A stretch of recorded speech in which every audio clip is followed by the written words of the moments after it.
Hey, what's going on, guys? How you doing? I'm Dr. Boyce Watkins. I hope you guys are having a great day. I want to say, first of all, hello, and I hope that your life is as wonderful as as you deserve. I hope that you are as happy as I'd like for you to be. I am here still in LA. I have been working on some really interesting stuff lately that I'd like to tell you guys about. As you saw the other day, the actor Miguel Nunez, the brother who did that great film Juana Man back in the day, as well as some other stuff. He was in, I guess, The Five Heartbeats, and I forgot what else he was in, Life and stuff like that. But anyway, he came by. He's really interesting, and the reason he came by is because we're working with various actors and stuff in LA. As you know, we've been doing a lot of stuff in Hollywood for a while, and our hope now is that we actually want to help employ some black actors and actresses, as well as filmmakers, directors, shooters, things like that. And we've actually got, in fact, we have two films that are pretty much done. One is called The Black Love Blueprint. The other one is called A Democracy, a Black American Horror Story.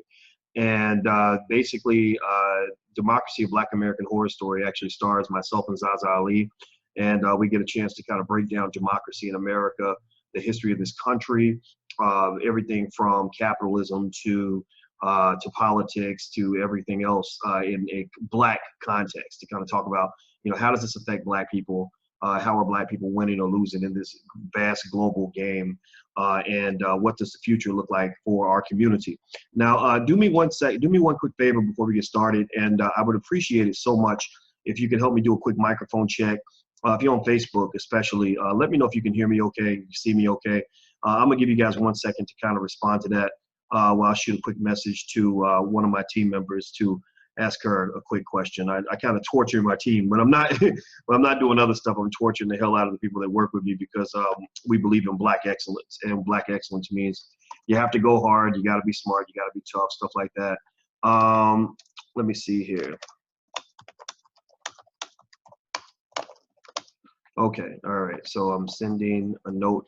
What happens is a lot of times I'll literally have a thought right when I'm talking about something. I'll say, you know what, let me go ahead and send this message before I forget.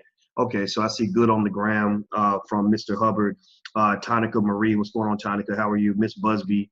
Hello, Miss Busby. I love those names. I don't know where those names come from. Lamar 19090 says he can hear me. All right, I see Terry Franks, Quentin Roberson, Jackie Caesar, hear me flying in Cleveland, Ohio. Tell me what city you're in. I love to know what cities people are coming from. My man Jamal Brewer. Jamal, what's going on, brother? Oh man, Jamal is in here, so I got to make sure I do good. I respect Jamal so much. He runs the page Black Knowledge, and Jamal is just a consistent brother. He's the kind of guy that the whole black community should be built on the back of, because Jamal is a guy that's, he's very humble. He cares about his people, and he wants to do what's right for the world, and that's what makes me really happy to work with him, because, you got all these bombastic sons of bitches out here thinking that they're the top king of the world and all this other stuff. And I'm not a fan of that, because that's not how I'm built. But Jamal is in that category of the kind of black man that I respect. I see also another good black man in here, Dr. Samori Swigert, just a good brother, very consistent. I see Dr. Cleo Monago. Cleo was actually in a film that we did called Resurrecting Black Wall Street. And I got to know Cleo because I remember asking somebody, I said, well, who is that guy? He's good. He's got a good film presence, great voice, very intelligent, knows a lot of stuff, and he loves black people. And, and I'll tell you, it's really a pleasure to know, the strong, extraordinary black men and women that are in the community. But what that does is that makes me feel better, after I get stressed out about all the assholes. When you see people out here, let me turn this off. When you see people out here, robbing people, taking their money, and I'm not talking about who. Y'all probably think I'm talking about Umar. I ain't talking about Umar's situation, although that is a problem. I'm really thinking about, like the guy in Dallas who made all these promises and said he was going to do this, this, and this, and didn't deliver on anything. And then there was another guy from Dallas who did kind of the same thing. And then, and then you just got these people. And then I hear stories. I hear so many stories all the time about people. I'm talking about respected people in the black community, people that we look up to, who are just doing these terrible things. Like somebody will be like, well, so-and-so took my money and never, said he was going to invest it, but he never hit me back. And I lost my life savings or the poor women, some women don't know, like some of these guys, they use their platform as a hustle to get more access to vaginas, like Dave Chappelle said something really funny. He said, one time I had $25,000. I made $25,000 and I had it in my backpack. And he said that I was scared to death that somebody was going to kill me for what was in my backpack. He said, I never had anything valuable enough on me that somebody would kill me to try to take it because I had $25,000 in my backpack. He said, now imagine having a pussy. And I thought about it and I said, wow, you think about just the challenge of being a woman. You're carrying one of the most valuable things, in the world, literally the key to life on your body, and you carry it with you everywhere you go. And so it kind of really made me think about that a little bit. And I think for men, I'm just going to say this a million times, this is what we believe in Black Men United. I think the men, we really have to make sure we step up for the women. I think that we get people that really look up to us, to give us the benefit of the doubt, to give us a lot of trust. And you can't betray that by being just a loudmouth, fast talking, guy making a bunch of promises that you can't keep. Part of your sturdiness as a human being is determined by whether or not you can cash the checks, that your body can cash the checks that your mouth just wrote. It can, a lot of people write, the mouth will write a check that their ass can't cash, and they end up looking silly in the end, and you end up embarrassing people in the end. You make things worse for other people in the end because you have so many young women that got these trust issues because of these men that they believed in, who disappointed them, and so I kind of think that, that for men, I encourage you to really step up. I actually said this on my page. I was saying that a man who doesn't keep his commitments is like a cheap airplane with a bad engine. Every time you fail, somebody gets hurt. A lot of people get hurt because you can't keep up with whatever you promised to do. So that plane with the bad engine, if the engine fails and people die, people suffer because the plane was not able to stay in the air. Well, I think as a man, it's the same way. If you are a father and you promise your little girl or your son, I'm gonna be there, I'm gonna pick you up at 2:00, and your punk ass don't show up, then that tells me you're not a man. So if you are a man in this room and you've done that kind of thing to your children, you're not a man yet. You must understand that that's gonna traumatize that child forever. Like, you've literally traumatized that child for the rest of his life. So you can't do that. It doesn't mean that things don't happen. It just means that excuses should be your last resort. For some people, the excuse is the first resort. That's the first option. That's the go-to option that they choose first. I don't really want to do the work, so let me find a good excuse that people will accept. And I think that people that really love you are not going to accept your excuses. They're going to tell you, like, no, you can't do that, because when you come up short, people get hurt. So anyway, let me just stop. I know I went into that a little bit, and I had some other things I wanted to talk about. So let me just shut it up before I get too carried away here. I want to remind you guys that, like I told you, every day I'll try to go live on my Facebook page right here at facebook.com/Dr. Boyce Watkins. That's facebook.com/Dr. Boyce Watkins. Go ahead and hit the follow button, etc., so you'll get the notification when I go live. Also, I'll try to go live every day at 2:00 p.m. Eastern time. If I cannot make that time, what I can say to you is that I will put up some sort of note saying I'll be live at this time. Like, so for today, I couldn't go live at 2. I had some meetings and stuff like that, but I did put up a notification saying I go live a little bit later. So, and then also, if you can't make it, if something happens where you can't join us live, that's all good. You can come to the page, facebook.com/Dr. Boyce Watkins, and you can actually watch the recording. The other thing too, I want to tell you is that every day in the podcast, I will give away $50 of my Bitcoin to you. I ain't gonna lie. I'm not gonna pretend. I'm not gonna try to front. I'm gonna let you know Bitcoin was good to me this year. I started buying Bitcoin when it was at $2,000, and then I started buying the other altcoins. And literally, I thought when Bitcoin was $2,000, I said, I'm probably buying too late. I should have bought it when it was $200. And I'll be damned if it didn't keep going up to $14,000, $15,000, $16,000. I think right now Bitcoin is about $15,000. And the beautiful thing, though, was that the majority of the crypto investments I did that worked out were not really so much in Bitcoin. It was actually the other coins that really, really took off. It was, investing in things like, what is it? The one that everybody likes, Ripple. Investing in Ripple when it was 20 cents. And how did I learn that? Well, because one of the things I've learned throughout life is that if you want to get ahead in life, there's really kind of a lot of it comes down to the 4 I's. And I'm trying to remember what the 4 I's are. I just thought about this the other day when I was watching an interesting documentary about World War II.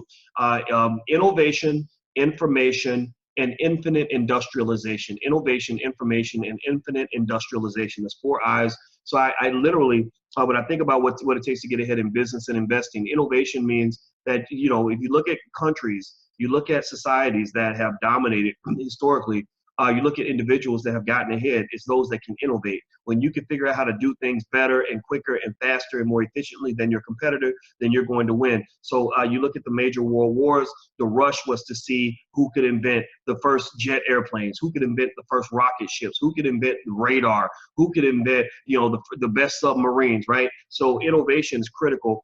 Information is critical, right? So you look at war, for example, information about what's happening in the world is critically important. Information about how your enemies are trying to come get you is very, very important. Well, for Black people, information about how the world works is the difference between life and death. Black people who have access to lots of information and they consume that information, they tend to be Black people who are the most empowered. Black people who tend to consume consistent amounts of information tend to be the most empowered. So that means that if you are the person who's getting up every day, you're reading articles, you're checking your phone to find out what's going on in the news, you're talking to your friends about what's happening in the world, you're finding out about new business opportunities, then you're going to win. Most of the keys to your liberation are inside a book. And the question is, if you know that the keys to your liberation are inside a book and you feel yourself not feeling liberated, then why would you not open a book to find out whatever you need to know in order to liberate yourself? You are, in effect, to some extent, unfortunately, been conditioned to sign up for slavery every day. It becomes a two-person tango. It's hard to enslave a man or a woman who doesn't want to be enslaved. So a lot of us just choose to be enslaved, right? So innovation, information, and infinite industrialization. Infinite industrialization makes me think about how the United States helped win World War II. And when they won World War II is on my brain because, you know, I was watching this really good documentary about it on Netflix. I like to understand history for Black people and history for white folks so I can just understand how the white man got all this dominance. I figured that I'm better off in life spending more time studying how the white man became dominant than sitting around complaining about how the white man dominates me. Because at the end of the day, it does not help me in any level. It literally lowers my testosterone level to even sit here and act like somehow I can't do what I want in my life because there's some other man who's dominating me. I'm not built like that. That's not how a man is supposed to be built. That's not how strong men are built. I am a strong man, and so are you. Your son is a strong man. You got strong women. So at the end of the day, sitting there talking about how somebody dominates you will never, ever truly empower you. So if you ever go to a Black forum, a session for woke Black people, and all they do is sit around and bitch about how white people mistreat them, then you need to get the hell up and walk the fuck out. Don't stay in that place, because that is a place that serves up nothing but spiritual death. That is a place that will constantly remind you that you can't get out from under the white man's grip unless the white man decides he's going to let you out from under that grip. And I just don't think that that's ever going to happen for Black people as a collective. So at the end of the day, you're empowered when you believe in your power. Even if you ain't got no power, just believing that you have power is the first step toward accumulating power. Thinking as a powerful person is how you become a powerful person. Like investing, somebody asked me, they said, well, how does a rich man, how do I become a rich investor with lots of money? I said, well, first you got to be a broke investor with very little money. Either way, you're still an investor. You see, it's all about a continuum. You start off as a broke investor, but you keep investing because that's your culture, that's your lifestyle, that's who you are. You about that life. Next thing you know, you're accumulating assets through time, and before you know it, you're like, oh, I'm still an investor, but now I got money to play with. Before I didn't have no money to play with. You understand? But an investor is an investor is an investor is an investor, and I don't care if you are broke. So anyway, the last piece, infinite industrialization, makes me think about how the United States won the war. Not because they had the best planes. The Germans seemed to have the jet airplanes. Not because the Americans had all the best ships and everything else. They just were able to make more ships than other people. They were able to produce more planes than other people. They produced so many freaking planes that when Henry Ford took his factory and said, instead of making automobiles, we ain't gonna make aircraft, you know, for the Army, they literally couldn't handle the fact that the United States just has so many planes and so many weapons, right? So ultimately, when you have greatness in the Black community, One of the things we must let go of right now, and I'm gonna get to the topic in a minute. I know I wanted to talk about this thing with Ginuwine and the transvestite or transgender. I don't know the difference between the transvestite and transgender. Maybe that's something wrong with me. But either way, I'm just gonna go ahead and use the term a little bit interchangeably. But I'm gonna try not to sound totally ignorant. But one of the things I want to tell you is that, you know, when you talk about Black success, when you talk about what it means for Black people to get ahead, when you talk about what it means to be woke, what it means to be successful, part of the reason that you're not successful is because sometimes we don't know. Most of us don't even know what success really looks like. Back in the day, we were trained to believe that success meant that you went to school, you went to Yale or you know, Brown University or something like that, and you went out, and after you went to school and got this degree, you went and got a good job and you're making good money, you live in the suburbs, you have a fancy job with, you know, with some big corporation in a big office, and you get to say, look at me, mama, I made it. I am the vice president of aggregated bullshit here at the General Motors, and that makes me special, right? And nobody really knows exactly what you do or why it has any purpose. They just kind of think it's great. I remember hearing a lady, it was so cute. She was bragging to me about how her son is responsible for making every car door in all of North America for Chrysler or something like that. So if you see a Chrysler door, my son is helped make that door. And I thought it was great. I was happy for her son. But the thing is, I think that there's a point where we got to rethink what success really means. Success does not mean just being great. Success means cloning yourself. You see, infinite industrialization. Infinite industrialization means that you have the ability to teach others. You have the ability to employ others. You can't just employ yourself. You're not just employing yourself, you're employing other people. You're not just teaching yourself all these great facts and information, you're teaching lots of other people. You see, when I'm talking to you every day, you know, this is one of the platforms where I teach. I teach here, and I also teach in the Black Business School. And that's when we do purely financial stuff and everything else. But when I'm teaching, that's my way of achieving the goal of infinite industrialization. My thought is that I know a lot of stuff. I spent a lot of time in school. I have the PhDs and the master's degrees and all that other stuff. But what if I die? If I die, then everything that's in my brain goes away. So what I'm doing is basically using my digital brain. The digital brain is where I'm recording these ideas so that other people can have access to them. I'm downloading all of this the same way on the blockchain that manufactures Bitcoin or that processes Bitcoin. On the blockchain, you download data and information and transactions, and everybody downloads a copy of the blockchain ledger so that the information is never gone. It can't be manipulated or destroyed. So ultimately, I'm decentralizing everything that I can offer to the Black community. That means that if I was to die tomorrow, it wouldn't matter. A lot of the things that I know are available. I literally have about 500 hours of content in the Black Business School where I've done lectures on everything from how to build a Black family bank to how to start your business to how to invest to how to overcome obstacles. Like everything I could think of, I've downloaded that. You see, and that's the strategy of infinite industrialization. You see, you can't win a war with one person. You can't win wars with one or two superheroes and a bunch of laggards and a bunch of people walking, or walking and watching the fight. You can't win like that. Like, it makes me think about when I was a little kid. I remember I had this friend that was a straight up punk. Loved the guy, but he was a little bitch. And I remember there was this guy that was this big bully, and I was playing basketball with this bully and my friend who was a punk and another friend who was a bigger punk, and we're all playing basketball, and this bully is just being a complete ass. He's like knocking, every time you go for a layup, he would knock them down, and he would block their shot and hit their arm and push them and just do all this bully stuff. And he didn't do that to me because I wasn't a punk. He knew I wasn't scared of him, but he was doing this to everybody else. And the thing was, though, I didn't really want to fight this guy because this guy was big. I was like, man, I really don't want to fight him. I might lose that fight. But, so anyway, he's bullying everybody. And eventually I got tired of it. And I said, man, I said, something's wrong with you. So I'd step up on him and we're ready to fight, right? So I'm fighting this guy. And and literally I'm sitting here and I swear to God, I'm thinking, together we can take this motherfucker. Excuse my friend.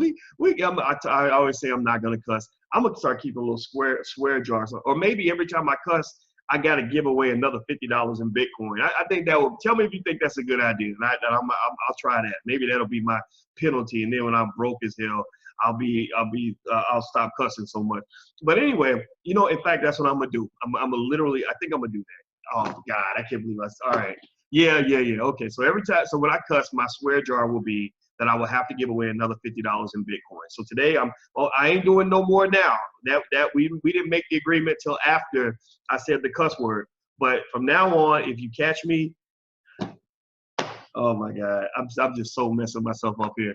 But anyway, so I'm gonna keep the swear jar because I want you to be able to bring your kids, and I don't want you you guys to feel like you can't bring your kids. So if I cuss, it'll be for a good reason. In my mind, I'll know that that's a $50 cuss word.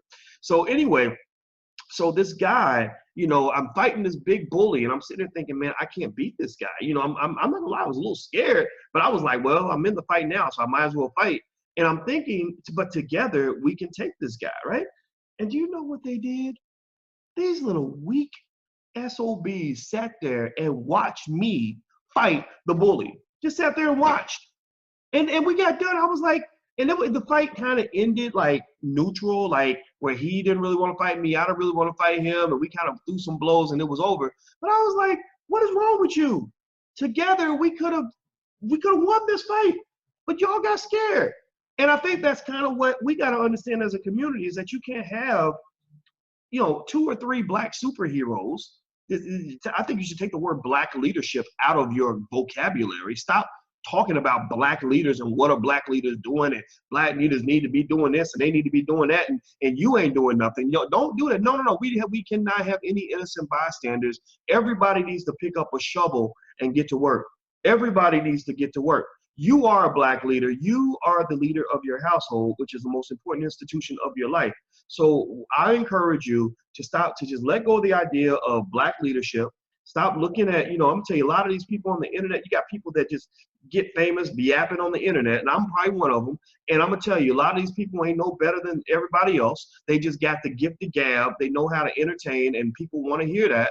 And at the end of the day, I think that the revolution will be led by people who are actually on the ground, people who are actually doing the work, people actually in the community working with their children. So let's just keep that in mind, and let's move forward. All right. So what I want to do is just remind you guys real quick, if you're interested in joining the Black Wealth Bootcamp, which is one of our online programs for adults. It's very, very good. People love it. Feel free to go to theblackwealthbootcamp.com. That's theblackwealthbootcamp.com, and use the code word. If you want a free month, use the code word BlackWealth101. It's one word. It's not 2 or 3 words. Just one word, BlackWealth101. Go to theblackwealthbootcamp.com. So I'm gonna pin this at the top so you guys to see it. I see Cheryl Urban is in here. Cheryl Urban runs the she runs a school. I gotta practice pronouncing it because I don't want to mispronounce it. I would feel so bad. You know what, Cheryl, you got to help me announce the name of the school right so I don't mess it up, because I don't want to sound stupid. There's so many people watching, and I get nervous in front of people. But she is actually an amazing sister. She's really helping us keep a database of African-centered schools and schools that are educating Black kids. So if you have a school like that, at the end of this month, this is my apology tour for my participation in, you know, the Umar Johnson nonsense. And it doesn't mean that I won't ever bring it up again. I might bring it up. If there's something to bring up, I will. But to whatever extent that it disheartened people to watch a bunch of grown men fight like we're 12, I decided that what I want to do is I want to write a check to an African-centered school at the end of this month for $5,000 so that we can support the schools that are out there. It's the new Alkebulan School of South Florida, the new Alkebulan School of South Florida. That's the name of Cheryl's school. And Cheryl is actually keeping the database. So if you have an African-centered school and you'd like to be in the database, please email teachourownchildren@gmail.com. That's teachourownchildren@gmail.com. We're going to release this database publicly so that everybody watching will have an awareness of the African-centered schools that are in your town, the schools that you can support. I encourage you, we got to do what the white folks do. White folks will get up and they will make a donation to universities they believe in. That's why schools like you know, racist schools like UCLA have so much money, because they have alumni that care about their institutions. So for us, I believe that we should jump out there and support the African-centered schools that are out there. And I'll write the first check, and I will prove to you, I will verify that I wrote it, and it'll happen this month. And so if you want to be in the database and to be selected, or possibly selected as the school that we pick for this month, email teachourownchildren@gmail.com. Send some information about your school, some pictures, video, websites, YouTube channel, whatever you got, so that we know the school is real. We can't give money to imaginary schools, but we'll give our money to real schools. Also, we're going to have our interviewers interview some of the headmasters for these schools, or the founders of these schools, so that you guys can get the shine you deserve. People like me don't deserve the shine. What I do is okay, and I guess I will accept the idea that I've done some things that have been helpful to the world, but the people that I really think are the real heroes in the community are the people like the Jamal Brewers. Jamal just sort of humbly goes about his business. Jamal has humbly and quietly built a massive online empire of 600,000 Black people who are all coming to his page because they want Black knowledge. Michael Imhotep has quietly built a massive empire where he's got 1 million Facebook fans on the African History Network. These are the people that I love, because I like the idea of just sort of humbly chopping away and just knowing that none of us is better than anybody else. You know, we bring different talents to the table, but at the end of the day, teamwork is what breaks you through the barrier. The ability to organize and work with other people, the ability to delegate, the ability to share power and responsibility, that goes a really long way. So what I want to do is actually do this while I take a second. Hit the share button, the like button, subscribe button. Make sure you subscribe. And what I'm going to do is, while I think about it, I'm sending a note to the producer of my Intellectual Chocolate podcast to make sure we get these teachers interviewed. Let me see here. So Cheryl, I'm sending you a note right now.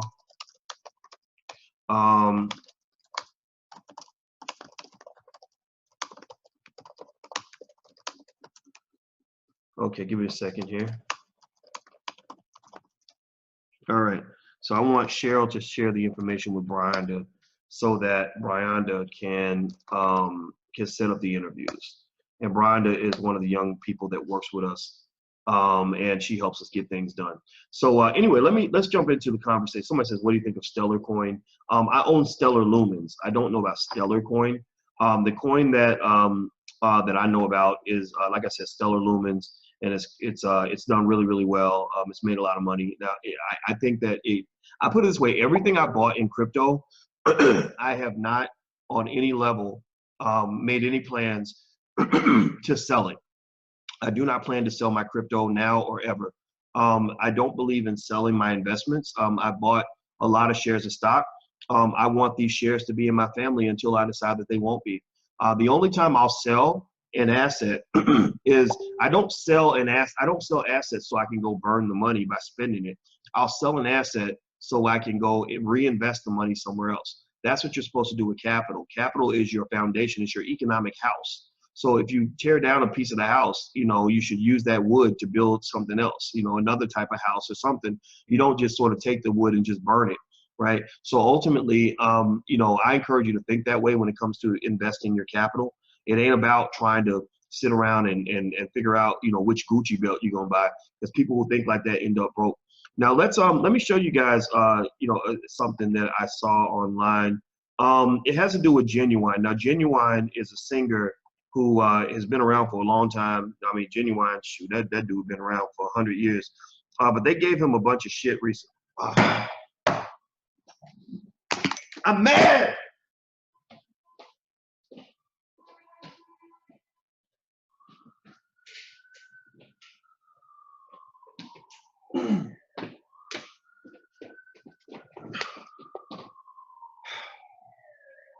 Oh, I did it, didn't I? I messed up. I said a cuss word. So now I gotta give away $100 worth of Bitcoin today. All right. So I'm gonna keep a note. Gosh, man, I think I might have bit off more than I could chew. I kid you not. I have been cussing like a sailor since I was little. My daddy cusses more than I do. And oh my goodness. All right. So I'll give away $50 worth of Bitcoin twice today. You got to have a Coinbase account so that way I can send it directly to your email address. But yeah, I knew it as soon as it flew off my lips. I said, "Oh my gosh, boys, what you messed up already." All right. So anyway, all right. So I'm gonna try to control my language because we do have children watching, and I don't want to go broke. So with that said, Ginuwine is a singer that's been around for a really long time, and he kind of got a backlash for refusing to kiss a transvestite or a transgender woman. And um, and I thought it was interesting. I think there's a lot to talk about. So what I'm gonna do is I'm just gonna show you guys the clip so you can see it. Let me know if you can hear it okay. Let me see, let me move this over. So let me know if you can't hear it or whatever the case may be, let me know. So what I'm gonna do is I'm gonna skip forward. He's on this show called Big Brother UK. And basically they're asking him, would you date a transgender woman? If you, and he's like, no, I wouldn't. And they're like, oh, you must be transphobic. And that's what they do. They kind of sort of get this idea that anything that you don't want to do, it must be because you're scared of something, right? So they throw in that phobia word, and a phobia is actually a fear of something. And at the end of the day, I don't think Ginuwine's scared of anybody that's gay or transgender. He just don't want to kiss them, right? So anyway, let's watch the clip. Let me see if the audio comes through okay. Let me try this. Would I go out with a woman? You would go out with a woman? Yes, of course. But you wouldn't go out with a transsexual woman? No. The fact Ginuwine here. So you heard that, right? She said, would you go out with a woman? He said, yes. Would you go out with a transgender woman? He said no. And she's getting upset about it. He's happy to go with women, but he's not happy. Not every woman. Yeah, but he's happy to go with women, but he's not happy to go. This isn't an attack on you. I'm just saying he wouldn't feel comfortable going with what is termed, he wouldn't feel comfortable going with me.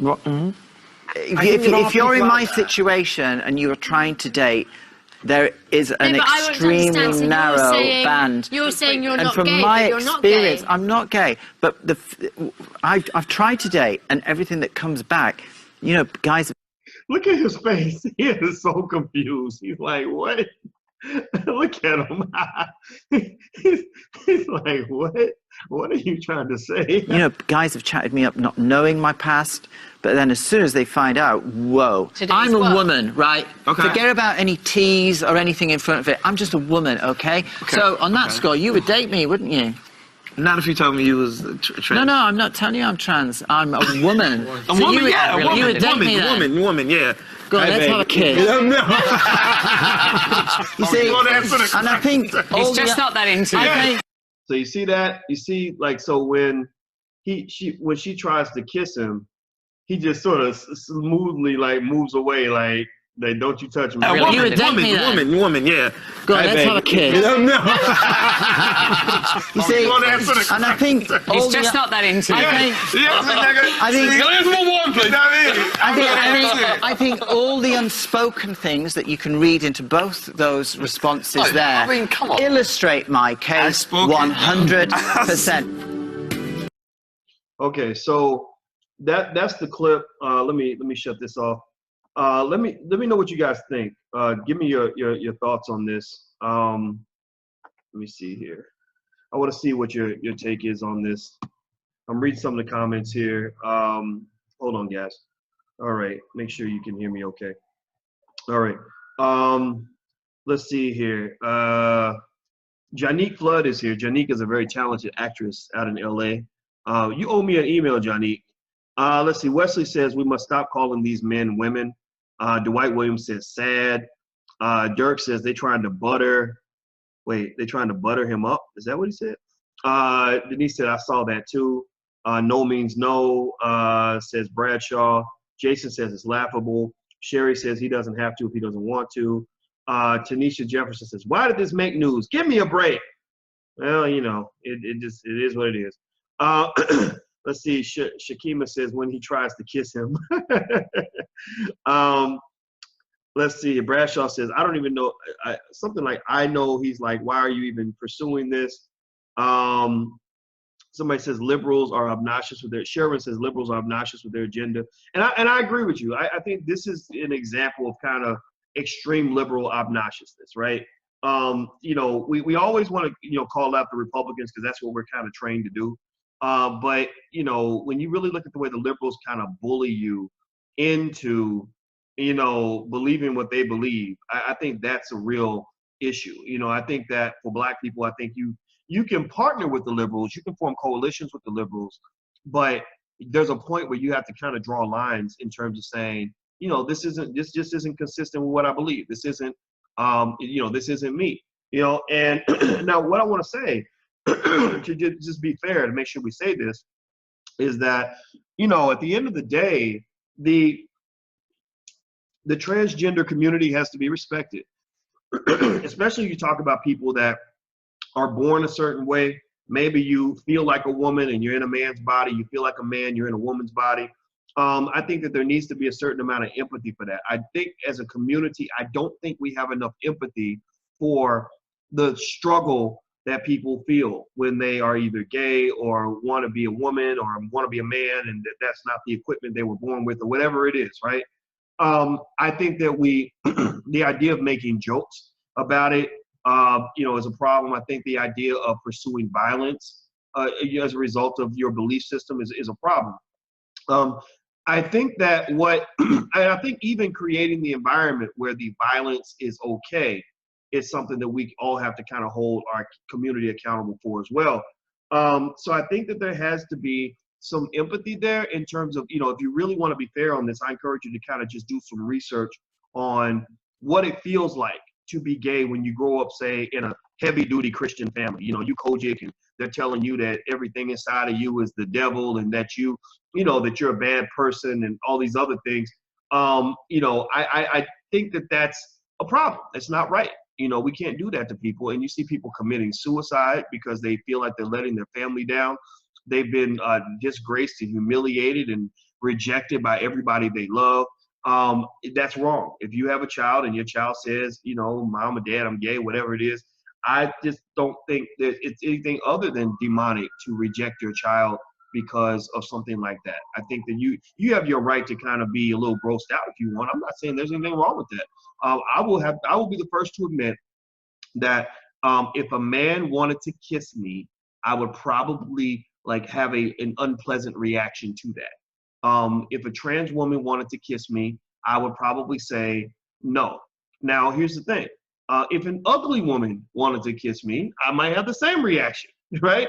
You know, we are attracted to what we are attracted to.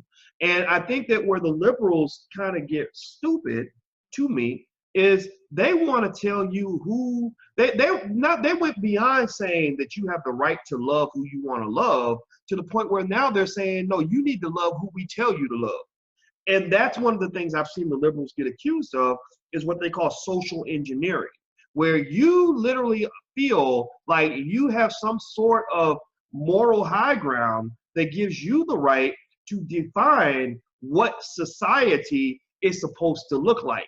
And I'm the person that's gonna say, if I was still cussing, I would probably use the F word to say, you can get out of here with that nonsense, because, you know, nobody has the right to tell Ginuwine that you got to be okay with kissing this woman you don't want to kiss. Now, here's another thing that somebody brought up that I thought was real interesting.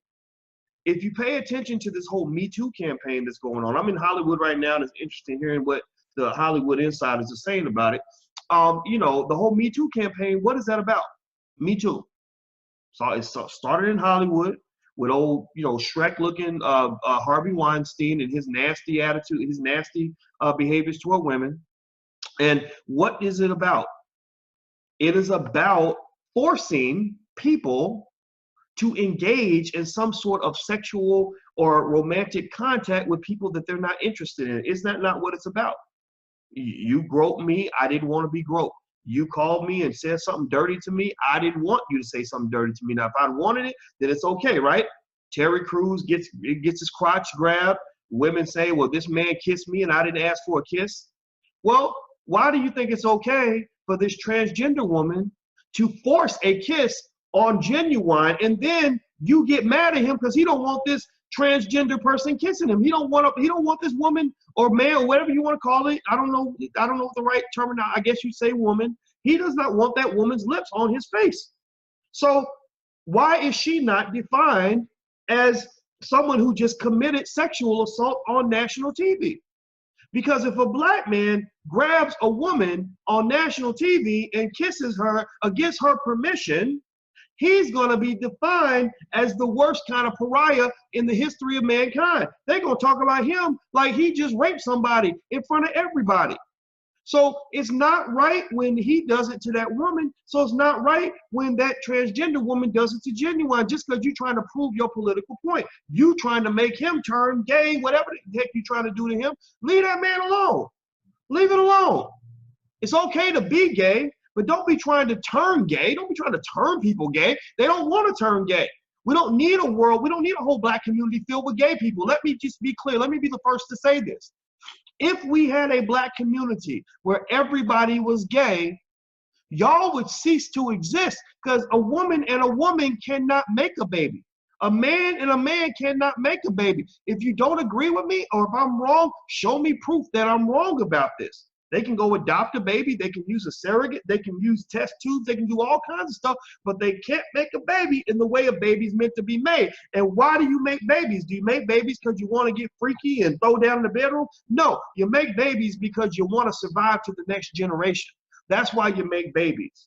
So at the end of the day, stop acting like it's somehow supposed to be, like there's supposed to be sort of this equal proportionality in the percentages of gay people versus the percentages of straight people, or that it's okay if 80% of all black males are being completely emasculated and completely incapable in many, many ways of defending the women and children in their community. Do you not know history?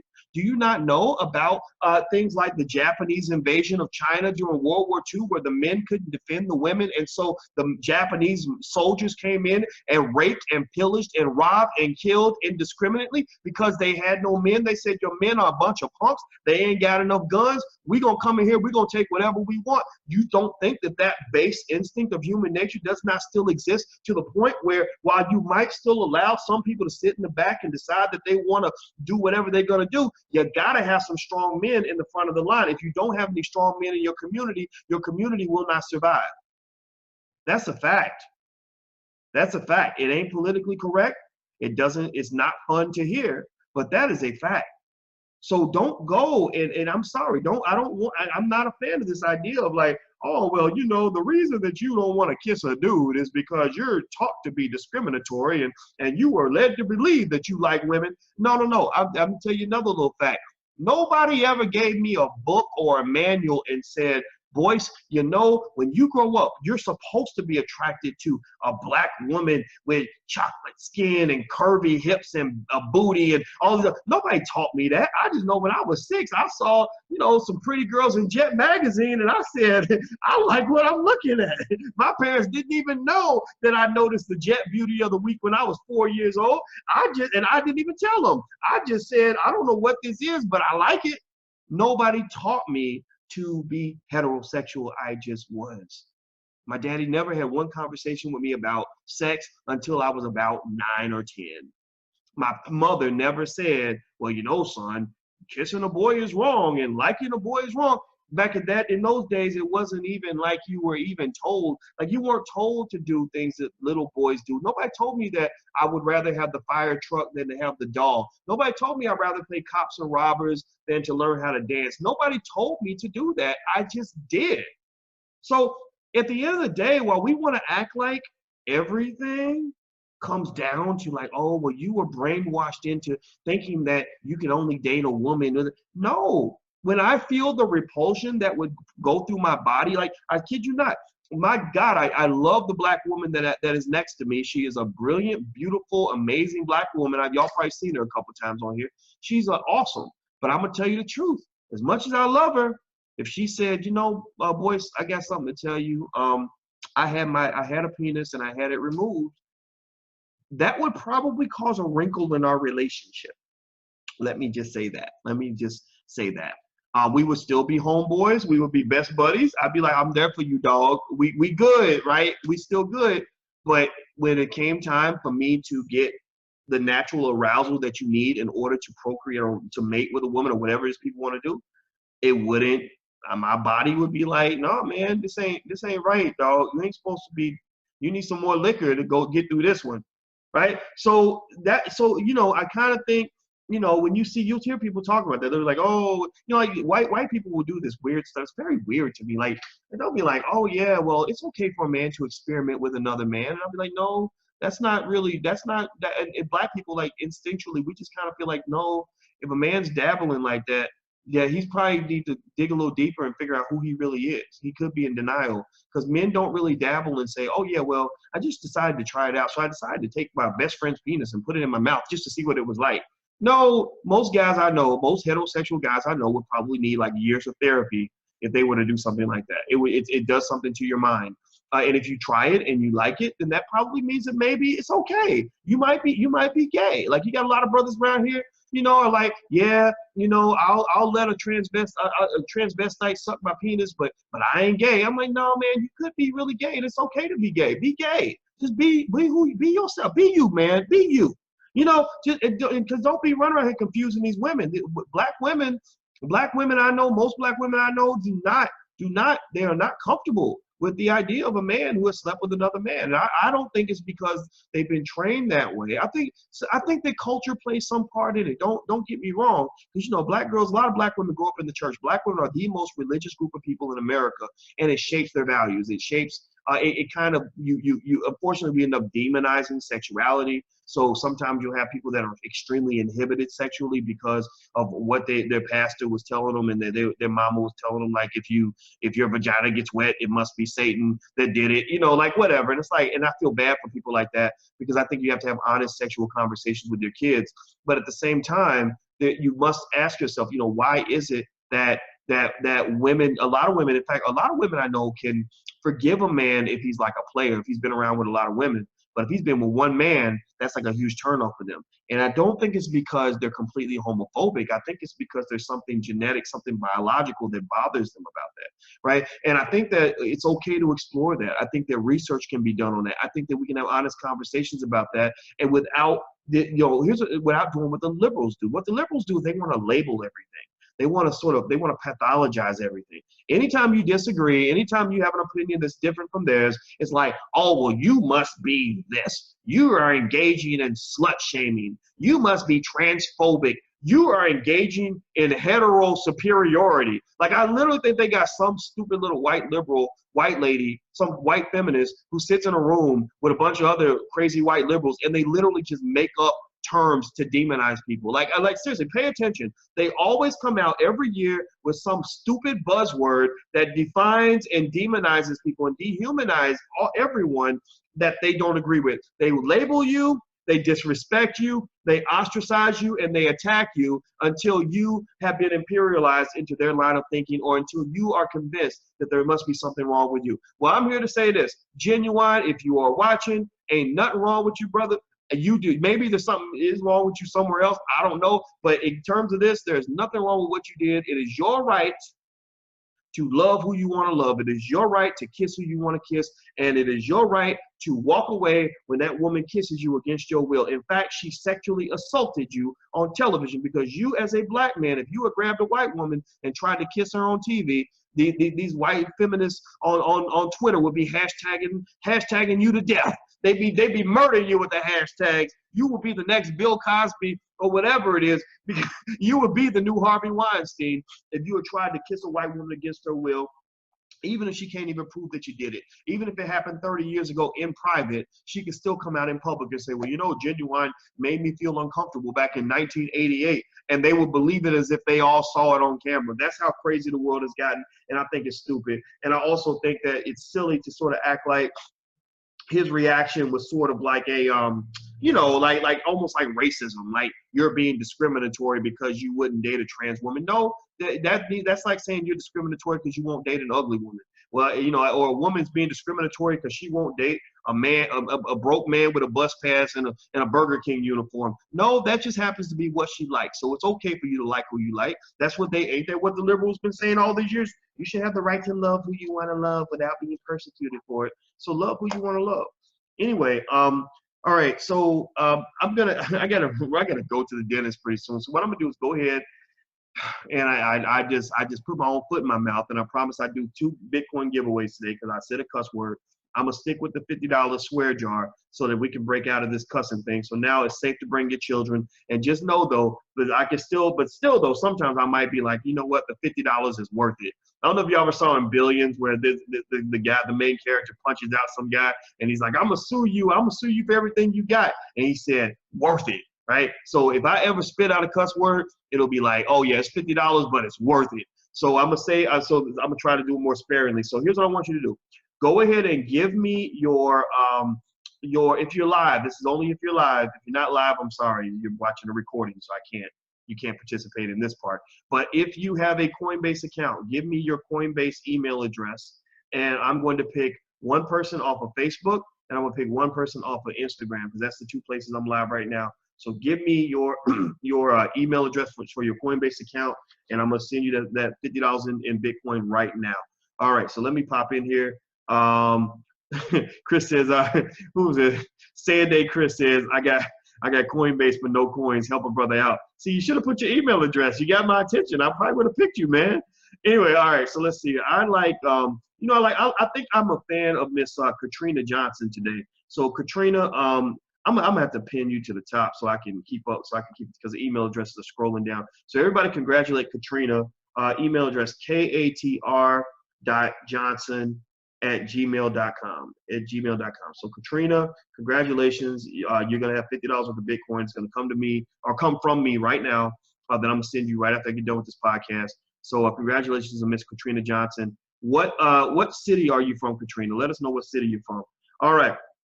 Let's see here. Okay, so now I'm gonna grab my Instagram friend for today. All of you are my friends every day, and I love you every day. Okay, I see Rachel Winston. So it looks like black women are winning today because it's two sisters, Rachel Winston. So Rachel Winston 74@gmail.com. All right. So congratulations to Rachel Winston. Congratulations to Miss Katrina Johnson. I will send you your $50 in Bitcoin now. Everybody else, get you a Coinbase account. Go to Coinbase, and I'm not getting money from Coinbase to do this or to promote their platform. I probably should, right? I probably should get an affiliate code, but I'm not thinking about all of that. I just want to see black people investing. Investing is not the devil. Investing will change your life. So I want to see you hop in there and play the game. If you don't play the game, you can't win the game. So please, please, please make sure you play the game. Also, what I want to do is remind you that if you want to join the Black Wealth Bootcamp and get the first month free, go to theblackwealthbootcamp.com. That's theblackwealthbootcamp.com.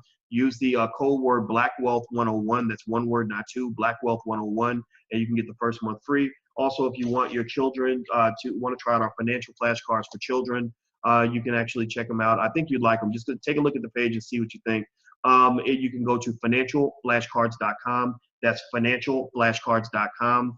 And actually, if you use the code word POWER, you can get 20% off everything in the store. So I'll type this into Instagram, financialflashcards.com, or somebody please type it in so that it's available so other people can see it. The other couple things I want to mention to you, house cleaning things. If you have a black-owned school and you are educating black children, we're going to give away the $5,000 to an African Center school at the end of the month. So I'm going to give away the name of my grandmother, Felicia, rest her soul. This is how I keep my grandmother alive, because it hurt my heart to see my grandma go. You know how it is with grandma. It's like you can't replace them, And so as a tribute to my grandmother, I want to give $5,000 to an African-centered school. So if you know of a school, please email teachourownchildren@gmail.com. That's teachourownchildren@gmail.com, and get them in the database, because the database, we're going to release the database to the public so everybody has access to this information to know where the Black and African-centered schools are all throughout the world. And also, we're going to feature these schools. I want to bring the founders onto my YouTube channel. We're about 262,000 subscribers. We get about maybe, I think people watch about 20 million minutes a month of video on the channel. So it's a great way to let people know what you're doing, what you're working on. So email teachourownchildren@gmail.com. And I'm out of here, guys. So please have a great day. And I love you. And it's always a pleasure. And y'all, if y'all trick me into cussing again and make me have to keep giving away my money, man, I'm gonna be mad at y'all. All right, so take care, everybody. I love you, and have a great day. And I'll keep you guys posted on what's happening over here in LA. I'm gonna be here for a little bit, working on some other projects. You saw Miguel Nunez was here yesterday, and now we're gonna have some other celebrity types that'll come through. I only want to hang with celebrities if they're legit and if they're real. And Miguel just came off as a real guy. In fact, we made an agreement where I just told him, you can come into my YouTube channel and just talk to people if you want. And so, you know, so you might pop into my YouTube channel and just see Miguel Nunez talking or whatever, because I don't want to be the one doing all the talking all the time. So anyway, take care, guys, and I'll talk to you soon. Have a great day, and I love you very much. Be good.